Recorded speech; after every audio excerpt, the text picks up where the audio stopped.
Well, hello everyone, and welcome to episode 31 of the Rusty and Jan Show. Our guest this week is Barry Dwier and will feature a song by Terry Ravel. And we'll talk with Scott Sagan from Extreme Folk Scene about this past weekend's X Fest, as well as get some reactions from the people who actually attended the event, like us. That's right. And of course, no episode would be complete without hearing from George over at Melani Cafe. No episode at all. Nope. So if you're ready, let's get started with The Rusty and Jan Show. When the world comes crashing down on us, you're always there, and you're always happy company because you care. Oh, yes, you care. And when we need to talk out pain, well, no one else will do. Dial the phone or go on Zoom. Thank God there are friends like you. I said, thank God there are friends like you.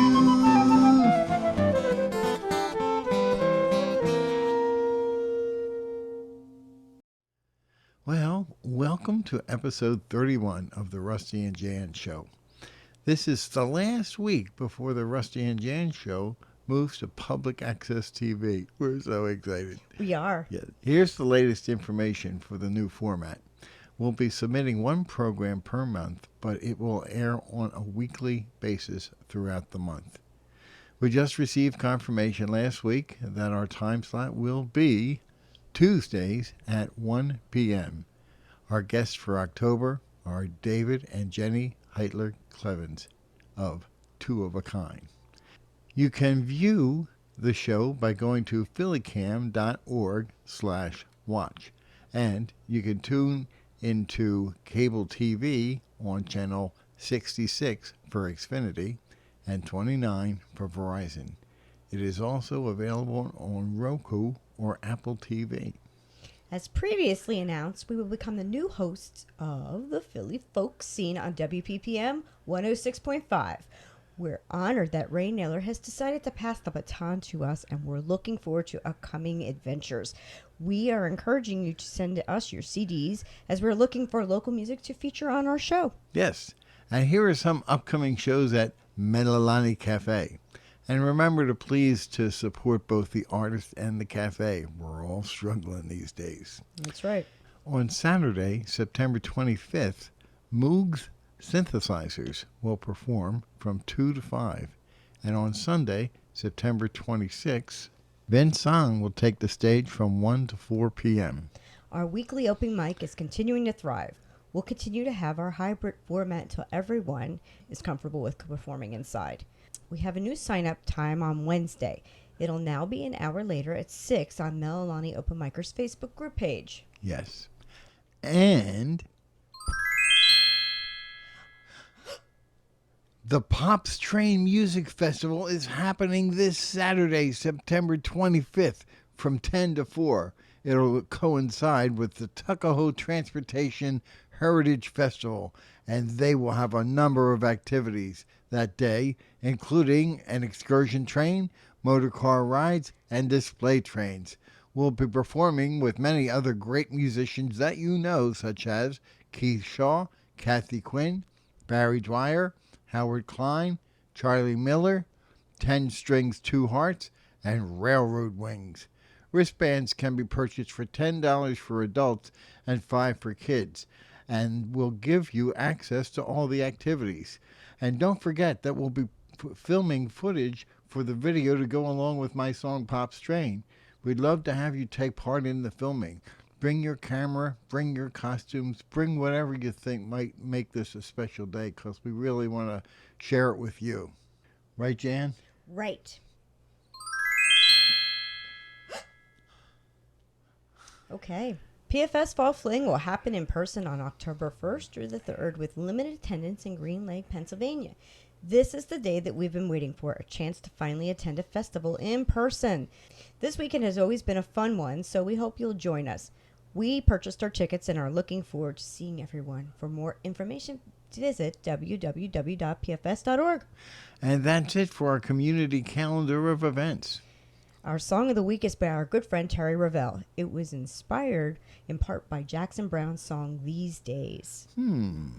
and it's called All These Years.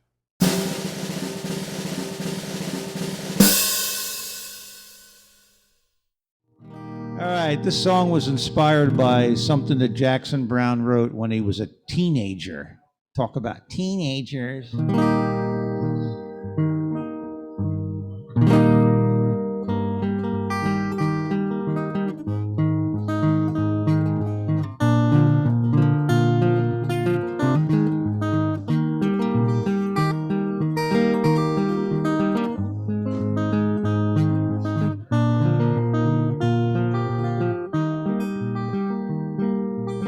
I've been out walking down this old road, 70 years around. Can't write no more songs, not like the one Jackson Browne did a long time ago. He was only 16 years old. All of these years, and what have I learned? If you don't take chances, you're already burned. Could have traveled around and seen all the world instead of playing it safe and chasing that girl.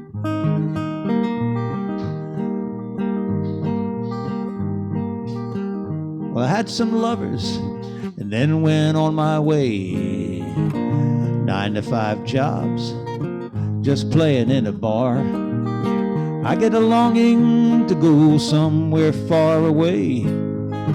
Want to go cross country in my car. All of these years, and what have I learned? If you don't take chances, you're already burned.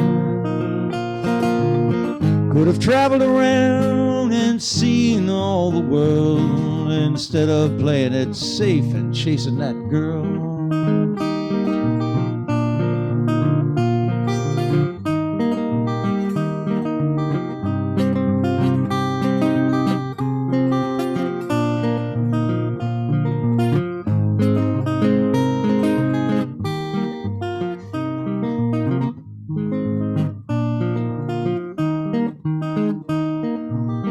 Well, it's too late for scheming and dreaming away. No more excuses. Just pack up my case, drive across the country to San Francisco Bay. I'll add to the lifelines in my face. All of these years, and what have I learned? If you don't take chances, you're already burned. Could have traveled around and seen all the world instead of playing it safe and chasing that girl. Instead of playing it safe and chasing some girl.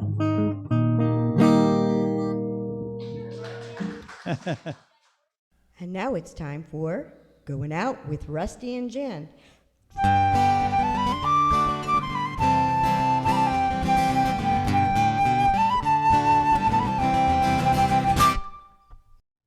Hello and welcome again to Going Out with Rusty and Jan. Yes, this past weekend we had the pleasure of attending X-Fest, and we spoke with the president of the extreme folk scene, Scott Sagan, as well as many other attendees at the festival. This is how it went. All right. So we're here with Scott Sagan. And Scott, what is your role at X-Fest? I am the president of Extreme Folk Scene, which is the nonprofit arts organization that hosts the Extreme Folk Festival, or X-Fest. Mm-hmm. So I have a board of directors of colleagues that all put in their heart and souls to making a great festival, and I'm the president of that organization. Oh, wow. Okay. So, and you have a very particular mission. I think I should just ask you what you mean by extreme. Well, you know, the name Extreme really was based on trying to present some kind of more daring, unknown, unusual, more challenging artists to the audience than they might see at the typical festival. You know, it was to give artists, both smaller and up and coming artists, or artists who, you know, are outside kind of the mainstream, that other festivals might not take a chance or a risk on. And we like to present those artists, things that bring people some broader point of view, some challenge, and some color to what they do. Yeah. Interesting. And I must say that I think you've been quite successful in that role, and for 20 years at that. I'm sometimes surprised all the times we've been there at just how extreme some of the artists actually are. Well, if we can't take risks, it would be hard to claim that title extreme, wouldn't it? But How about Absolutely. that? Absolutely. it's about variety too. Uh-huh. You know, we certainly believe, as we've seen from all the people that we know in the musical community and the audiences, the fans of that community, that they can be very open-minded and they're willing to take a challenge if you'll give them one, and they're willing to enjoy something that they don't get to see that often. You know, they'll give it a chance before they pan it, or they'll really love it because it was unusual. Right. So, you know, that's where the success lies. We kind of knew all along that people would enjoy it and would take to it, and we just needed to give them the chance to do that, I think. Yeah. Okay. Well, apparently you've been quite successful just from the numbers that we saw this past weekend. Looked like you did pretty well. How did that go after all of this time? Well, it went well in that, you know, this past year and change has really presented us all with unusual circumstances, as we've heard over and over again. But, you know, just because of the lack of live music, the lack of gatherings and people getting together, so many festivals getting canceled, so many artists' engagements being canceled on them, that people are hungry for what they know and love, their outdoor festivals and their live music, and a chance to get that night air when they're camping and hear the music rolling up the hillside, the campfires after. So since even, you know, Philadelphia Folk Festival wasn't able to you know, didn't feel it was safe to put on their full festival, and, you know, because they have to start it so far in advance because the machinery is so large, they had to make that decision early. For us, we're a bit agile, you know, so we can make that call later. So by the time we got around to September, people were so hungry. I can't tell you how many people came up to me during this weekend and just said, I needed that. And Yeah. as you'll see, So badly needed that. yeah. So I'm sorry, Jen? You know, I was just going to say it, and as you'll see from the comments that we're going to be seeing here in a little bit, that we went around and got some people's feelings about what it was like to be back. Yeah, just to be festing again, and they were just so thankful. They really were. Yeah. As are we, because, you know, even though we might be working like crazy fools during the whole festival, and of course before, we're still there with all our friends and all those people enjoying the festival, and, you know, we're still festing even though we're working, you know. So we're grateful too. We're grateful for them. Yeah. Yeah. Well, you also did something actually quite spectacular in that we know that winter's coming and some isolation will probably come with that. So you were able to slip one in there just at the right time to really give some people some sense of what festing is. Yep. Yeah. September can be a little volatile, but it also can be sublime, and you don't have to deal with the heat and temperatures and all. But without all those other festivals and things happening too, you know, people were just, you know, again, I think they would have tolerated almost any outdoor weather to get it. Yeah, right. September is a wonderful time to do it, but in normal years, June and September, June being our traditional month, of course, September is also pretty full of events, festival events and things, and just like June. So, you know, for us, we still feel that our traditional weekend, you know, it's always the weekend of June that has the second Saturday is our traditional X-Fest weekend. We're going to move it back to that for next year so people can go what they're used to seeing and know when to play for it. We started out in September, the first few years of the Extreme. 20 years ago.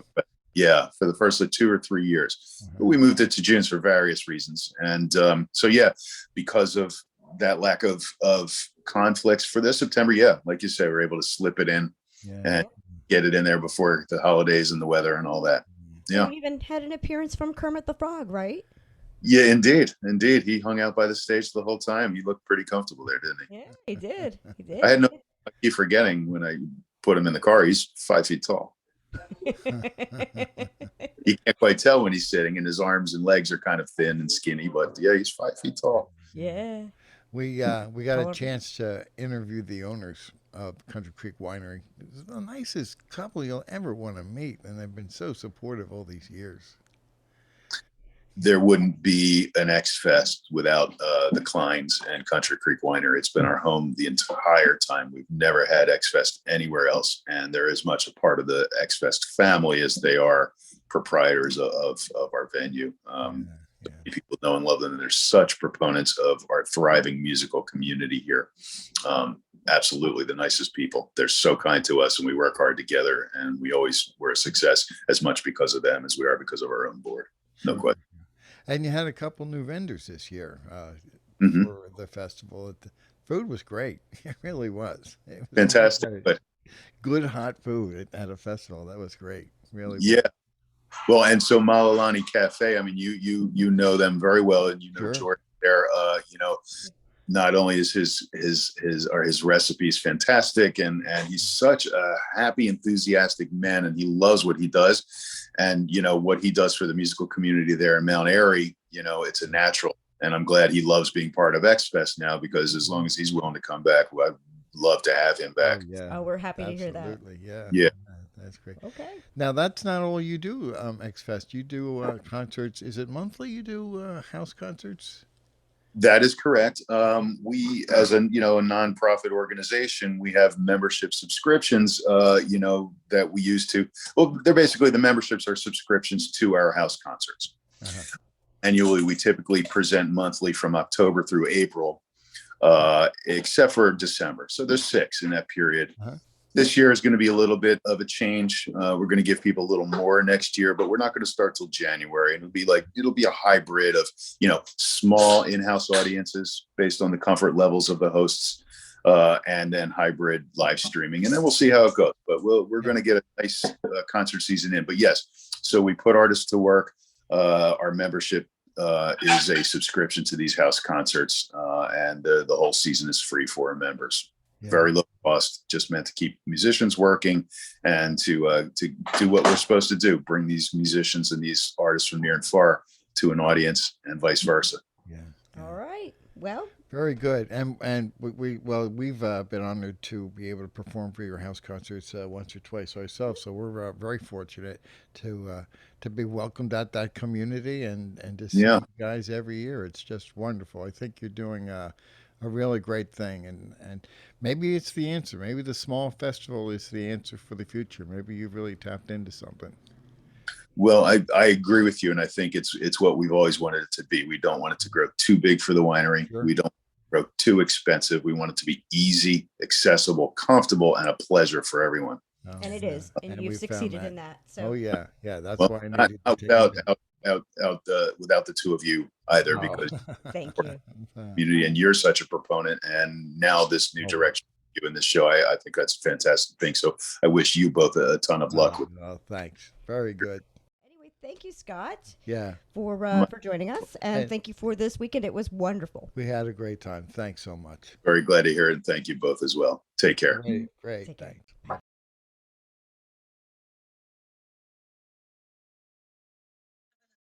What's your name? I'm Jen Baldwin. Yes, hi, Jen Baldwin. How are you? I am fabulous. Awesome. What's it like to be back at X Fest? It's amazing. It's so nice to be around people. Yes. And it's the recharge we all need. Yeah. Because COVID sucks. Yeah, we're trying to do it. Too many of us deal with it still every single day. Because I needed this recharge. Absolutely. This is a great weekend. It's been fabulous. Fabulous. Good people, good food, good music. Okay. What else could you ask for? Yeah, that looks good. Sorry. My name's Bill. I don't know. I think that being at X Fest this year really just redeems the year for me. There's all the disappointments of everything else. Yeah. But having a good time. Awesome. Well, that's Seeing all my friends. That's great. How about you, dude? I just think it's kind of good to hear music again. Yeah. We've kind of been having campouts similar with similar friend groups in different places, but it wasn't the same because it's not really like the same kind of community. It's not the same without the stranger. Fest is the shit, honestly. It's like one of the best little festivals there is. Yeah, you were up on stage last night. What was that like? Yeah, it's great. Had a great show. Yeah. With the Gene Smith band. Yep. Gene Smith band, yeah, we rocked out. Yeah. You didn't break any strings. No, Yeah, that's good. Yeah, That's I was good. playing Gene's guitar too. So You do own a guitar, right? yeah, I do. Yeah, All right. but yeah, I'll do That's some good. better guitars. You know. Oh, yeah. Oh, I see. Well, that's cool. Well, thank you, dude. Yeah, man. I just ran into a guy that I knew 25, 30 years ago. So, quite frankly, awesome. Sorry, didn't mean to cut you off. He played a show tonight. So, it was just. How you guys doing? Yeah, I know. I'm the bass player kicking down doors. That's right. Sure. Absolutely. What's funny is that tonight I just saw this gentleman here who knew me when I was a drummer back in the day, and we just realized that we had some experiences together. So it's great being there. Yeah, that's a special thing to have happen. I mean, I think it's been hard on all of us to be isolated from these kind of relationships. And to be honest, I understand that we're still in the middle of, something, but I'm glad that we're all outside. We got a reprieve. Yeah. And, I think that before it gets cold and, people are back to being isolated again, because I think we're going to have a little bit of that coming up, so it's good to be around folks again. It's good. To me, it's really good. It's great. Next year we'll be back here. Yes. I'm Brian. Brian's Very good, Brian. You want my reaction? Yeah. Oh, for X Fest, it's great. We love it. It's a 20th year. Come on. That's quite an investment. That is. Yeah. When we first started doing X Fest, it was on a damn hay wagon in the middle of the field, and then we upgraded to a real trailer, and now we have a stage. It's very nice here. We actually have porta potties. That's always nice. Yeah, really. Yeah. Oh yeah. Can't have a fence without porta potties. And every year I count the porta potties. Oh yeah. And like 2 years ago, it's like, okay, 6. This year we got 8 porta potties. That's big, man. We're moving up. We're moving up. That's the whole community life. Jeffersons. Yes. Well, thank you for having us. We're here at X Fest. The X Fest is great. This band is awesome. This Way to the Egress, I think, is their name. And they are, as you hear, just like Eastern European accordions and guitars and fabulous stuff. Yeah. And I'm wearing my kilt, which you can't see, but you're about to see. See, there's a kilt. That's a nice kilt. Because, Tell us what it's like to be back at Fest. Back at this, I only ever was at this festival one time, the year 2000, but it's really nice here. And these people are also nice.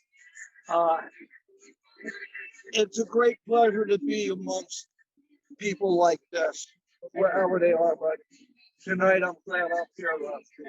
I know, I'm glad you're here too. Well, that was certainly a fun weekend, wasn't it, Rusty? It was a fun weekend. It was good to have some craziness again. Yes, it was. Let's do it again soon. Absolutely.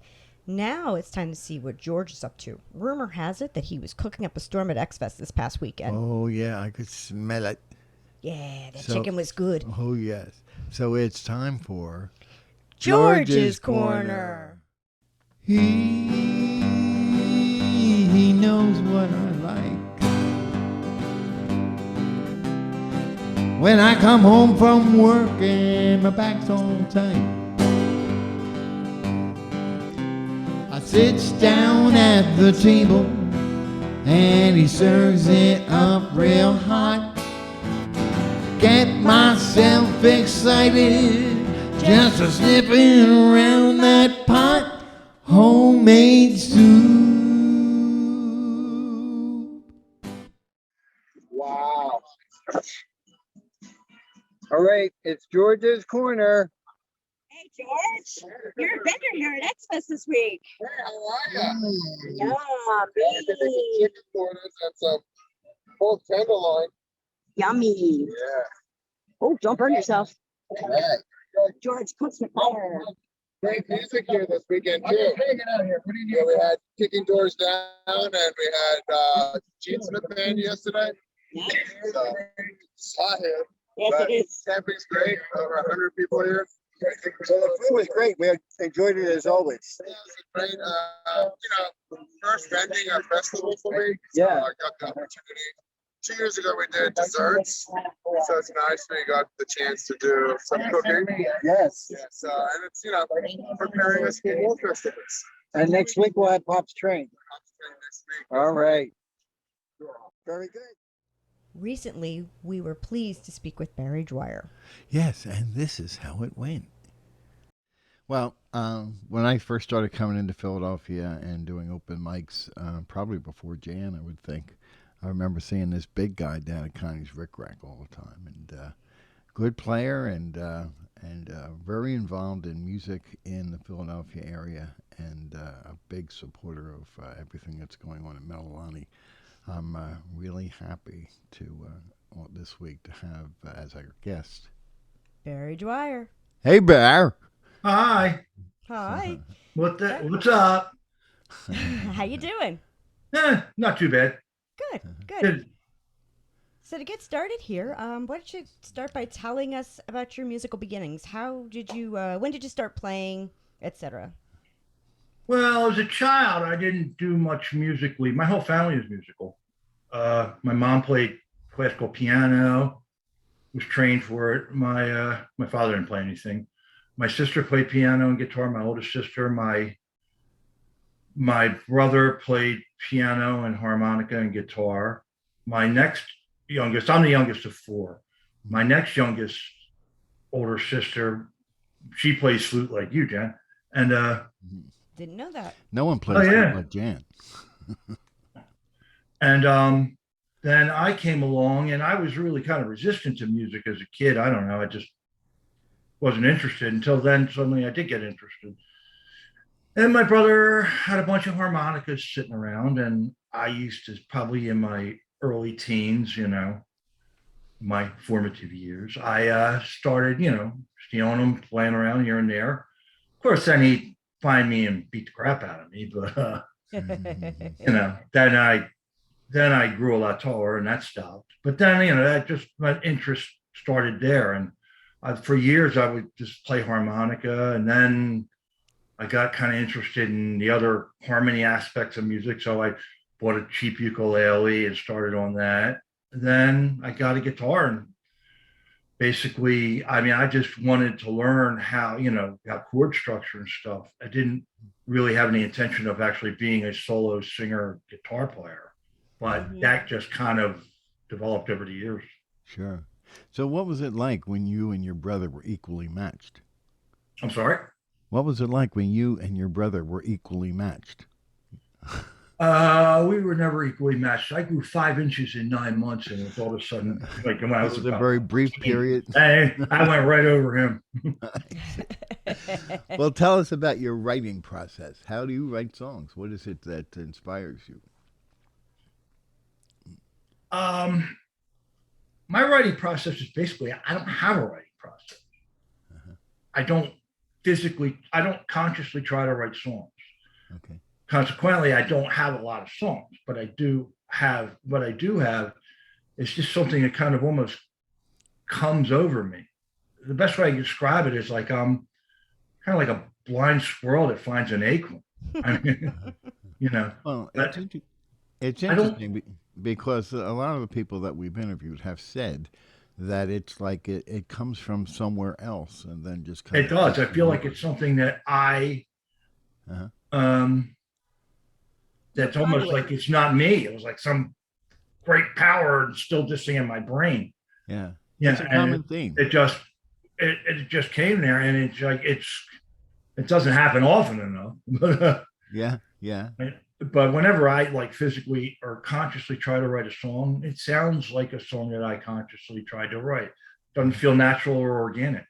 I think a lot of us feel that way. You write a song and it all comes flowing out, and then when you get to the end of it, of the process, it's like It's not exactly what I wanted, but it was as close as I could get. Yeah, it's pretty close. I mean, like I said, so I don't have like this process of this is what I'm going to do, and I'm going to meditate in some mountain and come up with some lyrics. That's not me. I just if it hits me, and sometimes I probably have 90% writer's block and maybe 5% successful songwriting throughout my life. Yeah. But I mean, I would almost rather it be that way. Because Now, you're influenced by the music that you listen to, the people around you at Melilani and other. Who did you listen to that inspires you? well, my formative years were in the 70s. The music at the time for me was what they called AOR, album oriented rock, which would be Led Zeppelin, Leonard Skinner, Aerosmith, in that whole sort of FM music category. Of course, there was the other side of the coin where there was disco, and there was a very structured wall between the two. If you did one, you weren't the other. It's right. It's a little more mixed in today, a lot more mixed in today. Back then, there was a line you did not cross. Yeah. You were one or the other. Yeah, I was kind of going into hiding at that point. Hiding. Yeah, pretty much. And well, anyway, so it just became, that was the initial influences because that's what I heard. You're basically your standard rock of the 70s. Right. But I always had a love of like Neil Young and things like that. I got that through my brother as well because he used to listen to Neil Young in the late 60s and late 70s constantly. So that kind of brought me back to a sort of a more folk thing. And as time went on, and learning to play a harmonica and things like that, I went more towards the folk and blues aspect. And I think I got, picked up what I could from those influences, old blues guys and whatnot. I never tried to emulate anyone. Yeah. I just, whatever gets incorporated in me just kind of gets incorporated. And I just pretty much play it the way I feel. Yeah. And that being said, you still are very much of a old time folky. A lot of music is the older. I didn't start out that way. I mean, I was part of the crowd, and the crowd in the 70s was Led Zeppelin, Skinner, Black Sabbath, things like that. Right. Yeah, I've got to work on our Black Sabbath. So why don't you play us a song? I wrote this song about 25 years ago, or maybe a little longer. I wrote this song right after the Phillies lost the World Series, and the next year all baseball went on strike. And it's kind of like it's about baseball, but it's kind of about, I don't know, like being naive when you're a kid and the loss of innocence. Right. And, kind of revolves around that. And it's called Playing Ball. I know John likes it.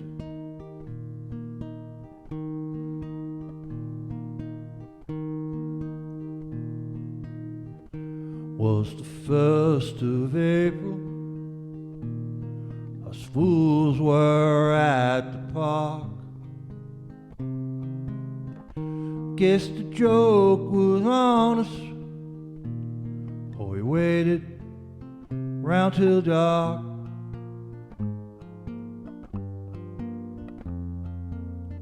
First agents came, then the lawyers. The final strike was called. Remember the days when the game was about playing ball.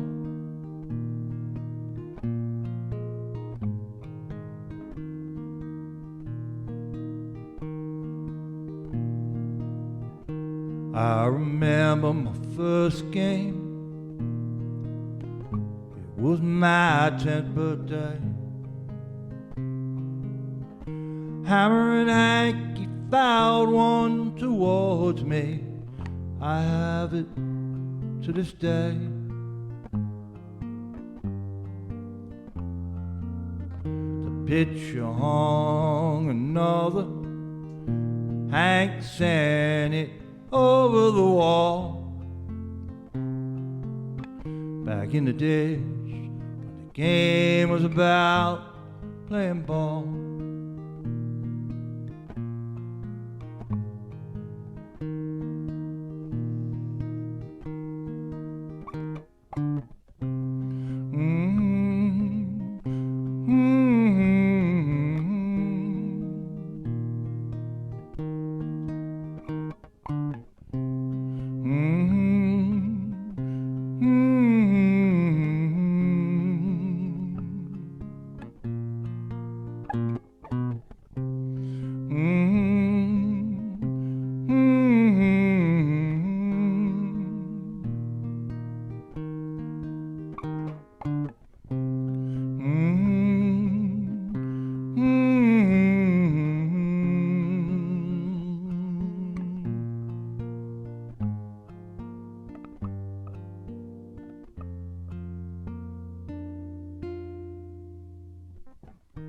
Ice cream was a quarter, hot dogs 50 cents. And you could take a family of 4 and still make the rent.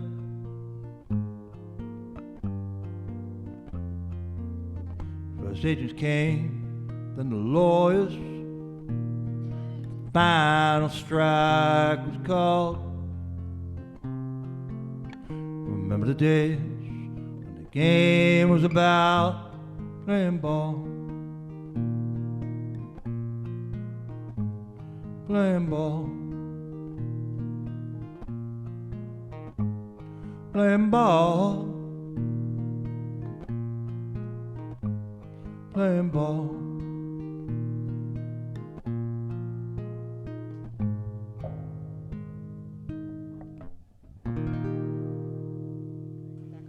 That was a great song. I like that. That's one of my favorites of yours, Barry. Absolutely. Thank you.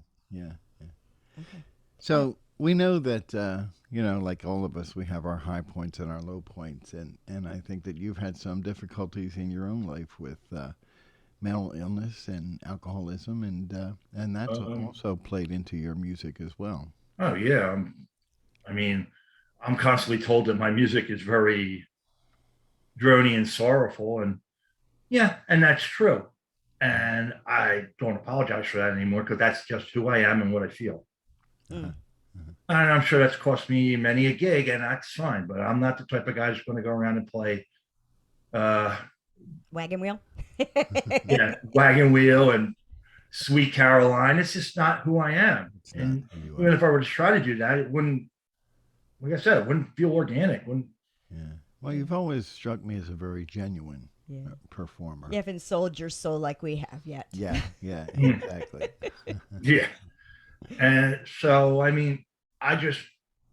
play what, it moves me. And that's generally a little on the sad side. And that's probably because I've lived a life of a lot of mental illness. I've been diagnosed as clinically depressed at times, bipolar, OCD, you name it. It's all, to me, it's all in the same spectrum. Now, on the surface, you appear like a guy who's very much in control and a happy guy. How are you doing these days? That's the veil that people with mental illness put up. When you see people, and this has always kind of bothered me, people who they walk around and they say, "Oh, I'm bipolar," like it's a tag of pride. I know. And that really has always bothered me because it dilutes the water for people who really suffer. Sure. And not only that, I've learned from myself that people who truly are suffering do everything to not show it, to try to be normal. And I think my personality developed around that, where I'm kind of sarcastic and aloof and goofy. And a lot of that is to probably hide what was really going on. Still does. And then, I mean, to deal with it, I dealt with it for over 3 decades by almost drinking myself to death. And I mean, so I had no, if I didn't stop, I would have died.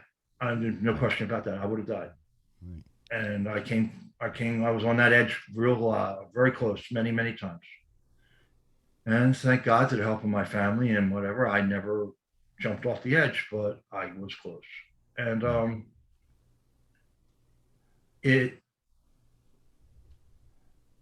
problem is when you finally get off the whatever addictive substance you're on, you're left with the original problem that you used to mask in the first place. Exactly. And it's 3 decades of growth that you didn't have and figuring out things. So I'm still at the point in my life at 59 of figuring out how basically to live with myself sometimes. Right. Sure. I mean, I know that in my past, I've suffered from depression and eating disorders, and I hid it for a long time too. You know, I don't do that anymore. And I mean, it was, I wanted everybody to think there's nothing wrong with me and I'm normal. There's nothing wrong with me and I'm normal. And finally, I just said, that's more of a destructive chore than just admitting who you are. Yes. Yeah. It's a very self-destructive path. Yeah, and it's interesting the what you bring out. I mean, it's safe to say that many of us use substances, myself included, to self-medicate. That's exactly what I did for years. Sure. And while a lot of people will focus on the symptoms, such as drinking, rarely do you hear them say, "What's really going on? What's really causing all these behaviors?" It's hard to get that degree of understanding from people. It was strange because for many years I almost enjoyed the anxiety because I knew, because it felt so good to get the alcohol in me to get rid of it. It was kind of an odd thing. It's like, oh man, I'm so tense. I didn't get the first couple of beers in you and start to relax. Oh, this feels so good. The safe place. Yeah, sure. Well, as unpleasant as anxiety is, it is familiar too. Yeah. Yes, it is. And it feels you're almost afraid when it goes away because you feel like you're unprepared. Right. Exactly. Yes. You feel unprotected. Unprotected, like, oh, my guard's down. Yeah. Yep. And that's a weak moment too. It really is. The fear of it coming back. So. Anyhow. I'm happier. Now that we're all happy. Well, it seems like you've been involved in a lot of venues in Philadelphia and the surrounding area. Can you tell us about that? I would even go as far as to say that you've been very instrumental in how many venues in the Philadelphia area have been successful and such. You've been a supporter of local music for a long time. How many have shut down because well, there's that. A longer list. The Grim Reaper of the music venue. Yeah. Before I came to Philly, I moved to Philly in 2003. So I have a long history of playing in New Jersey, South Jersey, and whatnot, in blues bands, and so a lot of my really beginning years as a performing musician were in New Jersey. And the weird thing is, I remember I wouldn't call it thriving in the 90s, but it was certainly more opportunistic than it is today. And not to sound negative about it, but and then something very strange happened in New Jersey anyway. The music scene just totally died right after 9/11. Yeah, pretty much. 9/11 really killed a lot of bars. Yeah. And I don't know the parallel between the two. I never really understood it. But right after 9/11, the whole music scene and kind of really folded South Jersey. I remember. Yeah. And it worked its way over to South Street. Yeah. Oh, yes, it did.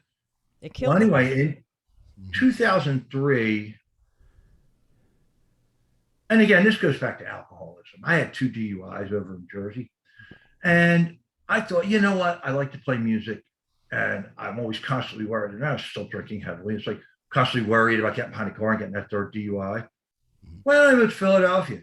then I can just walk to all these bars, not have to worry about getting a DUI, blah, blah, Yeah. And that was, I didn't consciously think that at the time, but I think that's the main reason I moved to Philly. But I'm glad I did. Yeah. Because I started to find I was from roots in Philly. I started hanging out, playing at a club called Abilene, which was on South Street. Oh, yeah. Been there. What? Yeah. And Abilene, that met a demise. And then like I said, I filtered around to a lot of different clubs. And then there was Connie's Rick Rack and the Fire and things like that. And it's basically a lot of the open mics and jam sessions. Mm-hmm.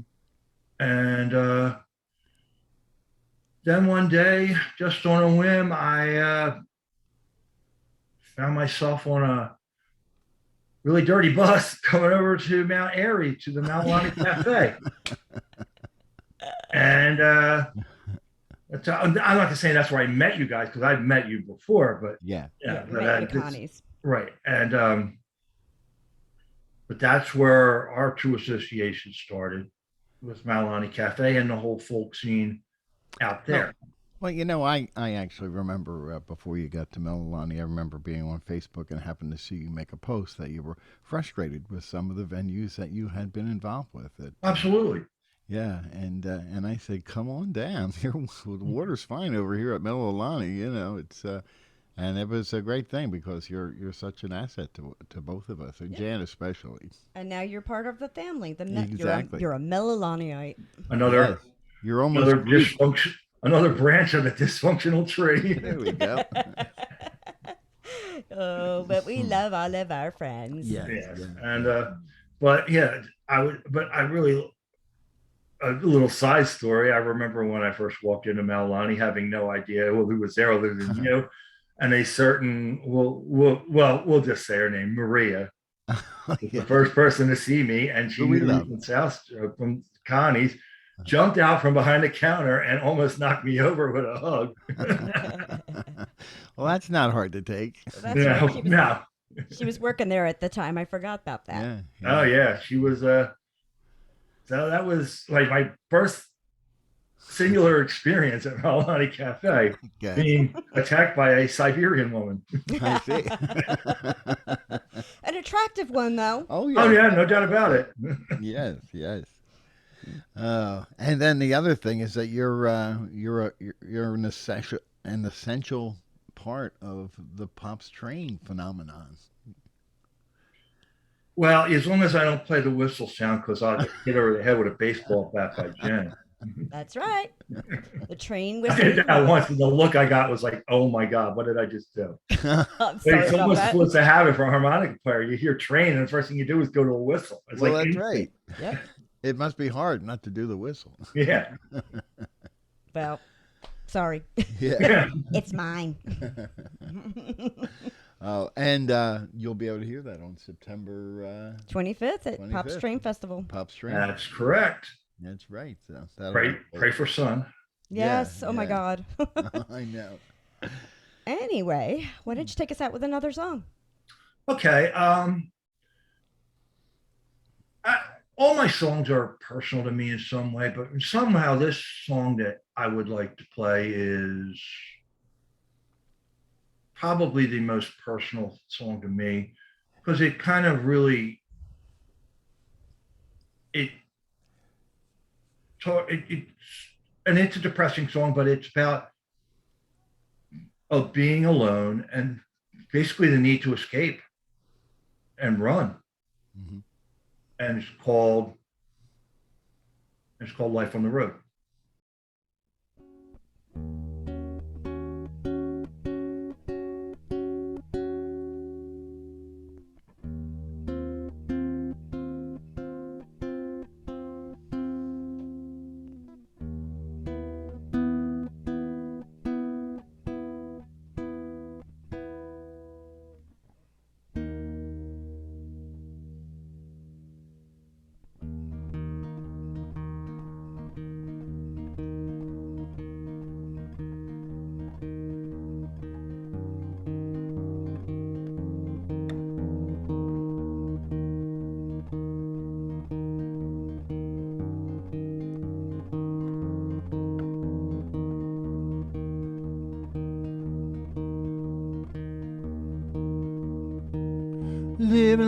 on the road, living life on the road.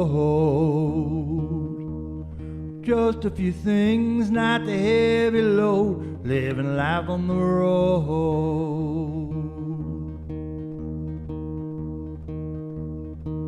Don't want no house or home, don't want no house or home.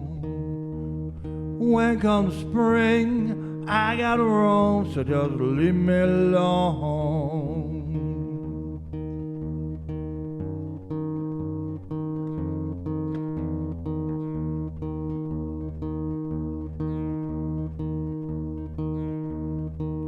Don't need no fancy car, don't need no fancy car. The soles of my feet got me this far, playing an old guitar. Ain't got no ball and chain, ain't got no ball and chain. That kind of thing drive a man insane, ain't got no ball and chain.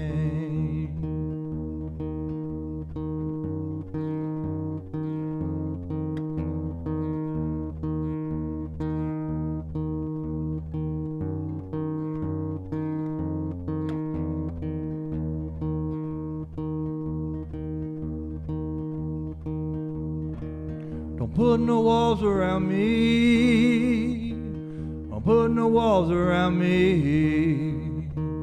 Like the wind at my back, the sand in the sea, babe, I gotta be free.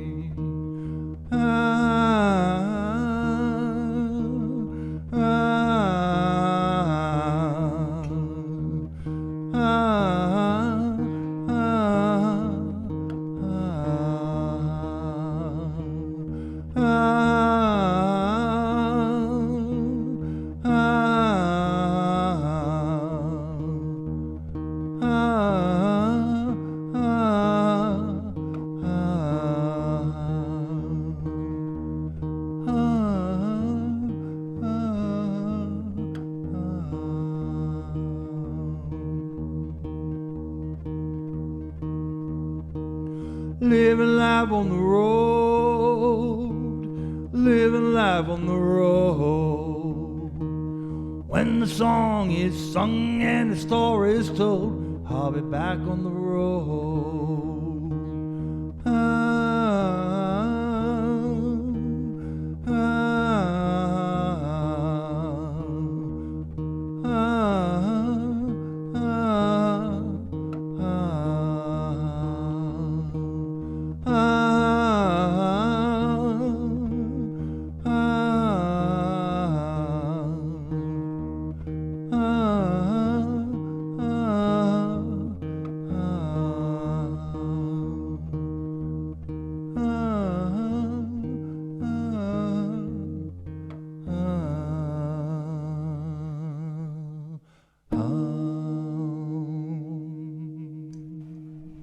Well, thank you for coming on our show today. Yeah. Well, you are very welcome. And we look forward to hearing what you do on the recording of Pop Strain. Absolutely. Okay, and if hopefully we can get out with me not hurting Rusty. That'll be neat. That'd be a neat trick. Yeah, and thanks for everything you do down at Melilani and how helpful you are with pulling everything together there. I know it's confusing and such, but I don't know how we would do it without you. Well, I mean, I pulled my hair out, as we can see. But no, it's fun. Yeah, good, good. Very good. Well, thanks again. All right, take care. So I thought that was an interesting interview with Barry. What do you think about it, Jan? I agree. And Barry also joined us for an exciting project this past week. Oh, yes. We went into the studio to record my song Pop's Train. He just did a great harmonica part on it. Absolutely. And the video to go along with it will be recorded next week at Pop's Train Festival. In the meantime, we hope you will enjoy this unofficial video.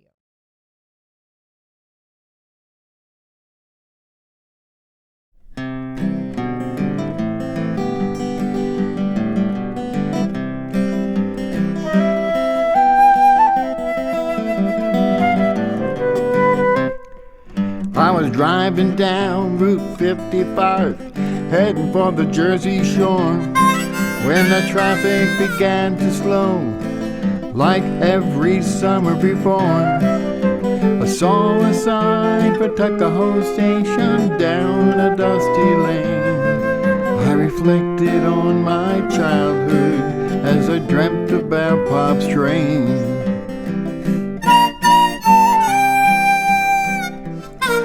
My grandpop was a conductor on the Pennsylvania seashore line. He rode from Philly to Cape May, and the shoebox lunch was mine. Pop would punch your ticket as he sped by trees and towns. His playful smile and pleasant way could overturn your frown. We'd board Pop's train in Camden, then we'd travel down that track.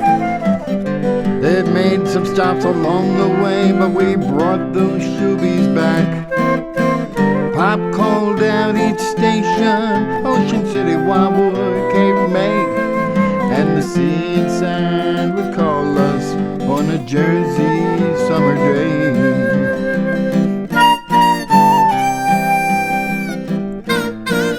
Once we had a meaningful trip, the final one for my pop. This night he would retire, but not before a special stop. It took me to the engine where I made that whistle blow. His conductor days came to a close in a town called Tuckahoe.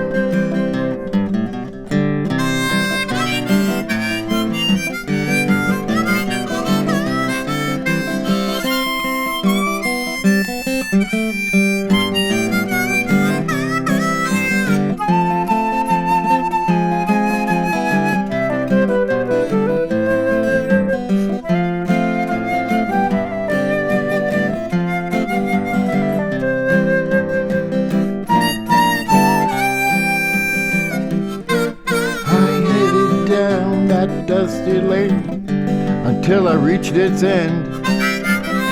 That was when I saw her, my forgotten childhood friend.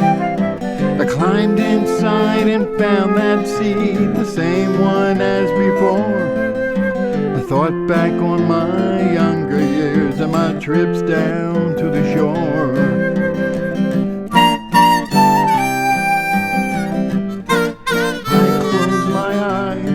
I could feel the rumbling of the track, and only for a moment my sweet memories all rushed back. Pop's train now sits and rusts away, her glory days long gone, but she will be remembered every time I sing this song. We'd board Pop's train in Camden, then we traveled down the track. We made some stops along the way, but we brought those shoebies back.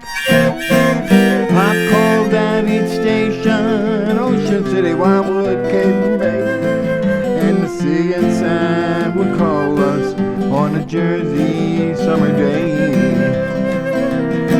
We'd board Pop's train in Camden, then we'd travel down the track. It made some stops along the way until the beach would call us back. Pop called out each station, Ocean City, Wildwood, Cape May. All aboard! Sea and sand would call